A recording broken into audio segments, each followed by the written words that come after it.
What's up, everybody? Stephen Ray here, and woke up this morning and opened up YouTube. Just it's kind of weirdly where I start my day. A lot of times to go get some news, and a lot of times to stay up to date on what's going on with AI. There's a lot of really interesting creators that I follow, and people who are sharing what they're learning, which is invaluable for me as I try to continue to learn more about AI and not just practical use cases and how to apply it in our jobs, and just trying to stay as close to the kind of cutting or bleeding edge of what's happening as possible. And I woke up and my feed, because most of what I watch is AI related, is full of videos about XAI dropping Grok3 and doing a 45-minute live stream about this technology that they're releasing.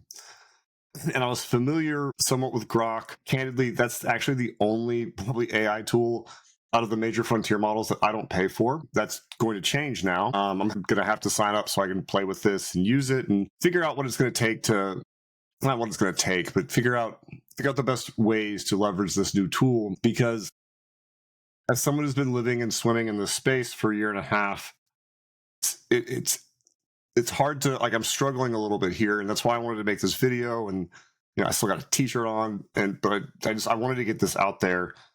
It's hard to really comprehend how big of a change this is, how profound this leap is with Grok3 compared to anything else that's on the market. So I want to talk a little bit about why, because there's probably some people who have questions, and I'm hoping I can explain this in a way without getting too technical that keeps things kind of simple and helps y'all who see this to understand what this is going to mean. And for the builders out there, all the people who I know and love in tech who are creating applications to try and leverage these tools, how profound this is going to be and how seminal of a moment what they accomplished is as we look back. So this is kind of my take on Grok3. I watched the 45-minute live stream. I took a bunch of notes. Then I used OpenAI's deep research and my O1 Pro subscription to go and research a couple of these topics before I popped on this video, so that I would have a bit of a framework to be able to speak more intelligently about it, and make sure that as I quote stats here in a few minutes, I got this page of notes that I can explain these maybe in layman's terms and let people know how big this shift is. The timing feels serendipitous because I just started this multifamily AI lab live. I'm going to be doing every Mondays. We already have a plan for next week, but the week after, it will probably be a Grok3 exploration, because the purpose of those labs is really just me experimenting in public to see what I can make things do. And this feels like the right next thing to do. All right, so I want to talk a little bit about this. So Grok, what makes it special? Previous models like GPT-3, GPT-4, Llama were trained while the cluster of computers, like the supercomputer they built, may have had 100,000 GPUs or 50,000 GPUs. There's this idea of coherence. What coherence is the ability for all of them to work together simultaneously. If you think about it like your brain, right? Previously, you could have 100,000 neurons in your brain, but when they were training these models, you could only really use, for GPT-3, it was roughly 10,000 of those neurons, so you're using 10%.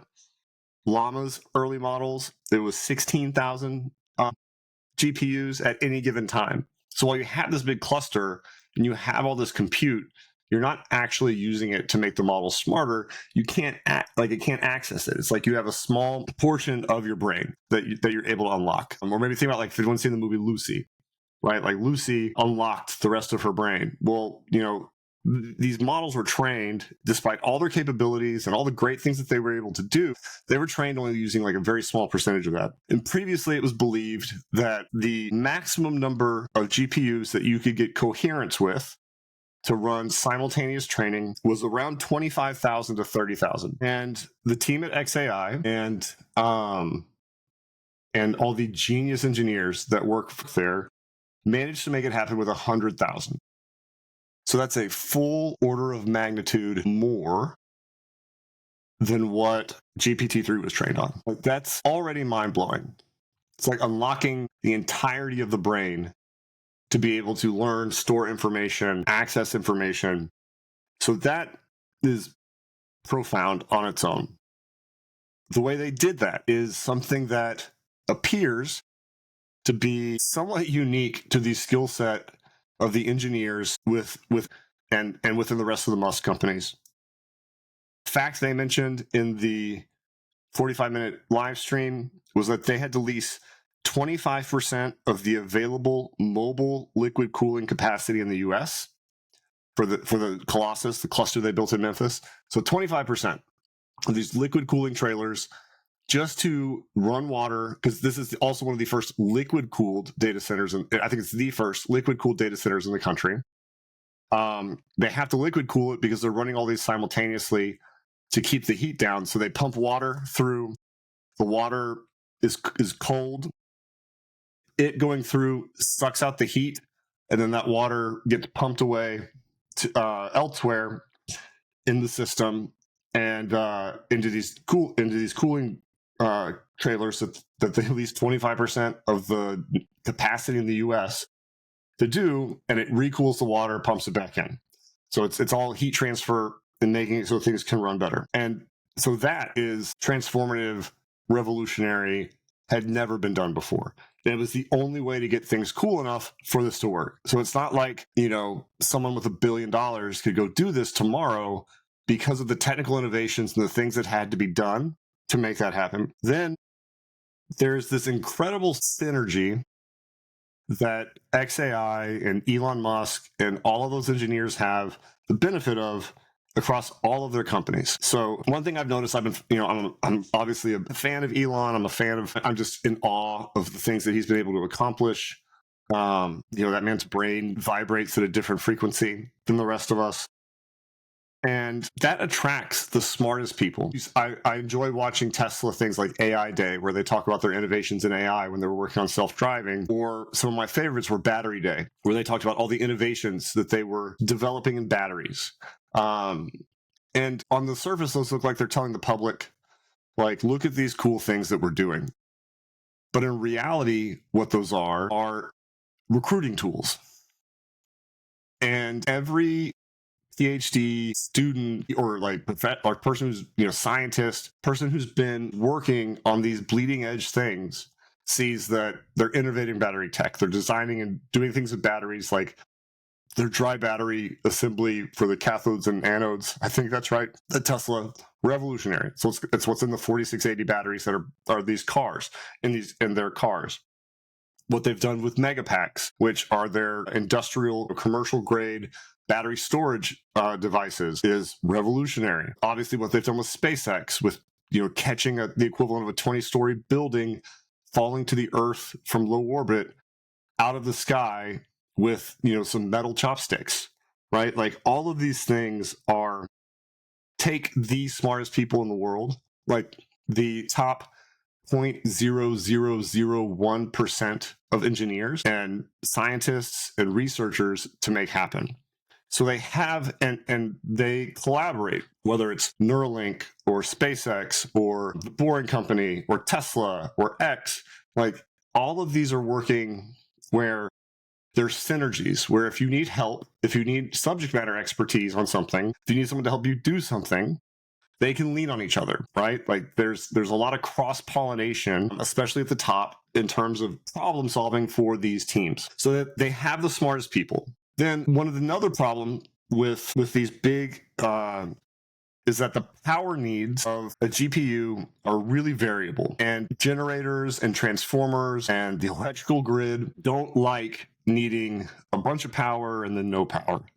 For those of y'all who manage like high rises or commercial office buildings, and you're familiar with like your startup time, right? When you're built for consumption, but you're also built for peak consumption, and your utility rate varies based on how peak that hits. So if you have a building that has a lot of electrical equipment, whether it's the chill water system or the HVAC or any other electrical system that's in a large building, a lot of managers, and there's a lot of people who build technology to do this, they kind of phase in how those things are turned on.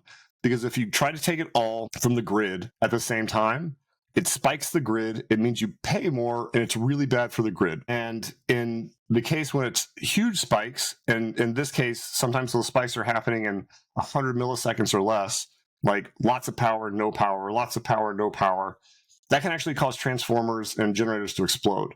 So it's like I remember reading, there's a couple lines of code in Llama, the notes on it are like, so the generators don't, so we don't blow up the power plant, basically. And it's this thing that tries to keep power consistent. Well, I mentioned the synergy between the companies. The way that XAI was able to solve this power modulation issue is they use megapacks. And they use megapacks as a buffer. So they have these giant industrial batteries, so they can generate the power, they store it in the batteries, and then the batteries are able to pull the power it needs on a consistent thread without it getting back and overloading the generators. That's overly simplistic. I can't, but it's enough for you to know that the way this was, one of the only ways this was possible was because of the technology developed by Tesla several years ago that made this happen. Now, anyone can go buy megapacks, right? And there are other ways I've heard to address this issue, but XAI was uniquely suited to solve this problem and solve this problem in this way and in a scalable way because they have this close relationship with Tesla and they could deploy these megapacks. So how much power are we talking? The current cluster, Colossus, for its 100,000 GPU run, that they were the first person to be able to get them to all talk to each other at the same time, to connect all those neurons of this digital brain, required 250 megawatts. I probably should have searched beforehand on how many homes that would power. That is an insane amount of electricity. They're currently expanding to a bigger cluster. They're going to have 200,000 coherent GPUs, so doubling the capacity, and that's going to have 1.2 gigawatts of power as its need. If you've heard or that phrase 1.2 gigawatts sounds familiar because that's the amount of power that the flux capacitor and the Back to the Future time machine needed to send you back in time. And the whole thing with that with Doc Brown was like, there's nothing that has that much power but a lightning strike. So 1.2 gigawatts for the next round. That's also, just as a quick aside, not related to Grok, if you wonder why all these tech companies are looking into nuclear, are looking at buying 3 Mile Island and restarting the reactors, looking at, I think, like Gen 4, I think it's Gen 4 nuclear reactors that should be small, safe, in some cases mobile nuclear reactors that they're building to, they're going to be building basically small power plants across the country to support the power needs of these. Nuclear is clean, it's safe. You can't do this stuff with solar or wind. It's not consistent enough, even if you have a big array of megapacks. So that's why you're going to, nuclear. If I was in the, like, anyone who's in the nuclear power build out, construction, installation of these systems, they're going to have a very busy and extraordinarily lucrative next decade, because the amount of power that we're going to need is going to be extraordinary. And candidly, we're way behind China. China's building a lot more nuclear than us, but that will shift. I'm confident that will shift, but it's going to need an insane amount of power. And then the other kind of notable thing that stood out to me, and I'll give y'all some things that y'all can go, if you're interested, you can go watch and learn a little bit more about, is the time it took for them to build this cluster. They went to a lot of the regular, like, data center providers who build all these things, probably like Oracle, probably like Microsoft, probably these different companies, and they ended up deciding, and they were being told to build what you're describing, it's going to take 18 to 24 months. So remember that, 18 to 24 months. The experts, the very best people in the world at building these data centers, said 18 to 24 months to get a liquid-cooled cluster online with the power needs that maybe achieves coherence, if we can figure it out, with all of these GPUs. The team at XAI did it in 118 days. I want you to think about that. That's 4 months versus 18 to 24. That's profound. Like, it's hard to get my head wrapped around. it speaks to the way they go about business at these companies. For those of you, one of my favorite people to follow and get information on right now is a guy named Joe Justice. And Joe Justice has worked with some of the smartest people in the world. He worked for Bill Gates. He learned a lot about parallelism, which parallelism is breaking down something into a task into its individual parts and figuring out which things are linear and have to happen in sequence, and which things can be done in parallel at the same time. And so he learned about that there. He went to work for Jeff Bezos for a while. He's kind of, if any of y'all are familiar with agile development or agile work technologies, he's kind of Mr. Agile. But then he went to work for Tesla. And he's talked a lot about how much that blew his mind, because the way they use agile methodologies while integrating AI as an extra teammate and the way they break into groups to do work is what allows this massive pace of innovation. One of the fun fact that he shared in one of his videos was that the cost of building a Model 3 had dropped by 30% since the car came out. Like, that doesn't happen in the auto industry. And I bring that up because just as an example of this team's ability to innovate and move quickly is just never before seen. Like, I'm in such awe of what, again, living in this kind of space and just voraciously absorbing all the information I can. You see these things and you're like, well, is that impressive or not? And then you start looking into how everybody else has done it. And it's just mind-blowing. So 118 days. Their second cluster, the expanded cluster, they did in 91 days. 91. That's 3 months. That's like what? 1/6 of 18 months. Like that's what, 12.5% of a year. Like that's versus the 2-year time frame. That is beyond comprehension to me. And it speaks to the talent on these teams and in these companies. And it speaks to the possibility of the human mind and what we're capable of. It reminds me a bit of the 4-minute mile. For those of you who aren't familiar, years and years ago, they used to think running a 4-minute mile was something that was impossible. And then someone ran a 4-minute mile, and over the next year, several people ran a 4-minute mile because they realized once you know something can be done, then it's, if you're trying to do something really hard, and it's never been done, the fact that it's never been done gives it this like air of impossibility. But once it's possible, well, then you know it's been done. So if you know it's been done, you can do it, right? If someone else has done this, then I can do this, right? That's a huge thing I've learned in my life is, look to others who've done great things for inspiration, because if they can, why not me? And the time to do this is so staggering. And what they were able to accomplish in a short period of time that had never been done and wasn't even really felt to be possible is incredible. For those of you, there's a few podcasts that I've watched that goes kind of deep on this. Brad Gurley and Brad Gessner have a podcast called BG.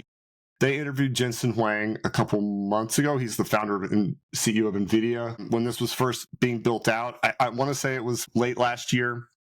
And in that process, he talked about how in awe the team at NVIDIA was of what XAI was able to accomplish this, both in getting the coherence, fixing, writing, and doing all the programs and everything they need to do to make that happen, as well as just the time and the pace that it was staggering to, again, the people who build these things and all the time think and those people are blown away. So that's a great podcast interview. There's also a gentleman named Dylan Patel.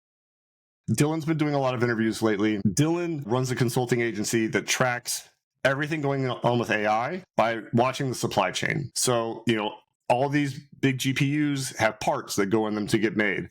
So they're tracking who supplies those parts, what's their availability, how much are they selling, like what orders do they have, and basically from first principles, inferring like regardless of what a company says publicly, inferring what these companies are investing in long term, because you have all these precursors that tell you what's going on. So Dylan Patel is a really interesting person to talk to. He did like a 5-hour podcast with Lex Friedman recently where they get deep into all of this. I've listened to some of it. I haven't gotten through all of it yet because it's 5 hours. But those are people, if you're interested in understanding the like why this is so insanely profound, definitely something to go look at. So then I want to talk about that's the technical side. That's like the, oh my God, why is this amazing? Why are people going to be freaking out about this over the next several weeks as Grok3 becomes more widely available for people? But then the thing that quite literally had my jaw on the floor as I was watching these demos, and they did a cool thing with trying to predict the right chart and timing for the transit window between Earth and Mars, because with how the orbits work, you know, there's only a certain times where you can actually send a spaceship to Mars when we're in the right alignment between Earth, because we get a little closer and we overlap at this one certain point. It's like every 22, 24 months, something like that. Like we're apparently in one right now. We won't be in another one for 2 years. SpaceX's goal is to send ships to Mars with Optimus robots to start pairing Mars in 2 years when this next window opens up. So, and it built a model, it built a visual model. It's very cool. Candidly, I think like 01, 03, like a lot of those could probably do the same thing on these reasoning models. But then they made a game. And I know that sounds simple, and there's a lot of demos out there for AI where one of the things people like to do on YouTube is, you know, make a snake game for me or make Tetris for me. Well, there's a lot of snake games and Tetris games that exist already in the world that this might have been trained on. So it has a little bit of a framework to make those. It's still really impressive, but it's really still just pulling on previous knowledge. Something that AI struggle with is what's called generalization. Generalization actually is something, well, one, it's something humans inherently are very, very good at. As I've learned more about it, I've realized it's probably one of my genius zone superpower things. I've always been really good at seeing one thing somewhere and immediately being able to think of how I can use it in a completely different field or completely different application. That's a lot of what's fueled a lot of what I've done in multifamily. A lot of the innovations that we came up with at Roscoe RPM Living when I was there, they were all me reading or learning about something and thinking, that's interesting. I wonder if I could use that over here in this different way, and then experimenting and seeing if it worked. And a lot of times it would work. But AI models struggle with that. In fact, there's a test, so the ARC test. It's a benchmark that is out, that's used and out there for people to test this, and it'll show like a couple. It's kind of like Sesame Street. Like one of these things is not like the other. They'll show like two patterns or a pattern and two of it, and then they show a slightly different version of the same pattern, and it says fill in this next thing. Well, as a human, that's really easy, right? We can look at it and say, this one has 3 green dots and a red dot. This one has 3 blue dots and a yellow dot. This one has 3 green dots and a red dot. So this next one needs 3 green dots and a yellow dot, right? Like our brain matches. AI struggles with that immensely because it can't generalize well. The best models right now score between 20 and 40% on that test. Now, I don't think Grok3 has been run through ARC yet. And for reference, I don't know if any of y'all saw any of the OpenAI stuff with O3 when they were announcing it. You know, they got one of these to test that 40%, but it cost like $200,000 for it to be able to do it because it had to reason for so long to answer the questions. The average human would score like 70, 80% on these tests. So it's still like half of a human. Generalization. Why? What did they show with this game that was so important? Well, they didn't ask it to build Tetris. They didn't ask it to Bejeweled. So Tetris, the pieces fall, right? And you get a line, deletes the line. Everyone's familiar with Tetris. Bejeweled is when you get 3 in a row of the same jewel or same color, and then it deletes the line. Gravity kicks in, everything drops. Candy Crush is another one that's a similar game mechanic that just uses candy instead of jewels. So they asked the AI to build a game that they called like Bejetris or something. And they wanted to blend the mechanics of Tetris and Bejeweled. Now, that game doesn't exist. It's not on the App Store. You can't go find it. It has never existed. And they let this thing run, And then when it finished, it gave them code, and they ran the code, and my jaw hit the floor because it worked on the first run. It made Tetris pieces fall from the top of the screen, except instead of the line break mechanic where you fill the line, it had the bejeweled mechanic. The pieces that fell were all multicolored. And that sounds like a small thing, right? It's, oh, they made a Tetris game. Cool. What's that going to do for me? It's not what that's going to do for you. It's what this represents. What it represents is that this model was able to take two disparate things that have ostensibly nothing to do with one another at all, and think about how they would come together into a game, and then create that game with all the mechanics of the gravity, the matching colors to get rid of the lines, all the shapes. It generalized in a way that AI has never generalized before. And I'm like gobsmacked with this. It is such a leap forward that if you're building applications right now and you're trying to use AI, one, now's a great time to be a builder because you can do so much. And I would have said that already. But if you're building things that are, chat with my documents or do this task for me, I would be really concerned because these frontier models are swallowing all of these little bespoke things that people built to basically work around and add functionality to previous models that people were looking for. I think of it a lot like the original iPhone. There was an app in the App Store called Flashlight that turned on your camera flash and gave you a flashlight. Well, now we all know that's a core feature of every smartphone, right? It ships with the phone. You don't have to go download an app. And that's what's going to happen with all of these models. So, man, I'm talking for 30 minutes. I didn't think this was going to be that long, but there's a lot of setup for those of y'all who made it all the way through this. I appreciate it. Like I said, I wanted to get my thoughts out on Grok while they were fresh, and I'm literally just blown away. I'm excited to play with it. I'm excited to see what's possible. I'm excited to use it for research. I'm excited to use it for to see what I can build.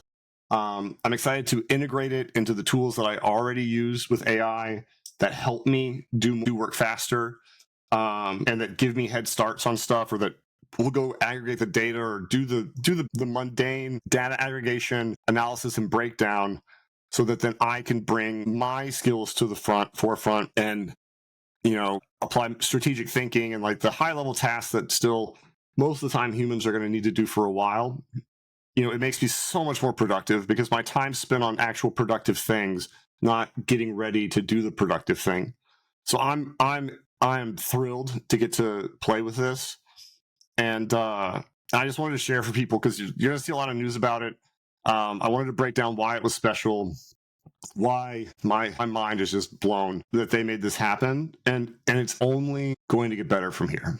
So if anyone has any questions, feel free to reach out to me or wants to just talk. Like if you're in the space and building with AI or thinking about how to implement AI in your companies, I love to talk about this stuff. I'd love to bounce ideas off people and share ideas. My goal with as far as multifamily industry goes is really just to fix it and to help. So I'll do stuff for free all the time, just because I learn and it's better for the industry. I've done a lot of one-on-one how to get started with AI sessions.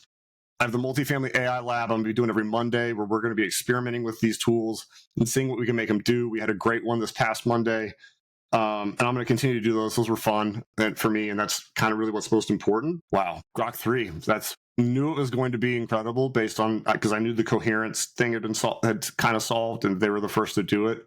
But its ability to generalize it's not an understatement to say it's going to change the world. They talk about this being the next industrial revolution. That's underselling it. The invention of AI is going to be looked back on as like when man learned to control fire. Like we've invented fire for the second time, or maybe the wheel. Like foundational things from which human beings over tens of thousands of years built civilization and built all the things that we have. We are so lucky to be living through a moment where it's happening again, and that we all get to experience it. That's all I got. appreciate y'all for those of y'all who stuck through it and watched. And man, what a world we live in. How lucky are we to have a front row seat to all of this happening. I appreciate y'all. I'll get this posted here in a few minutes. That's it.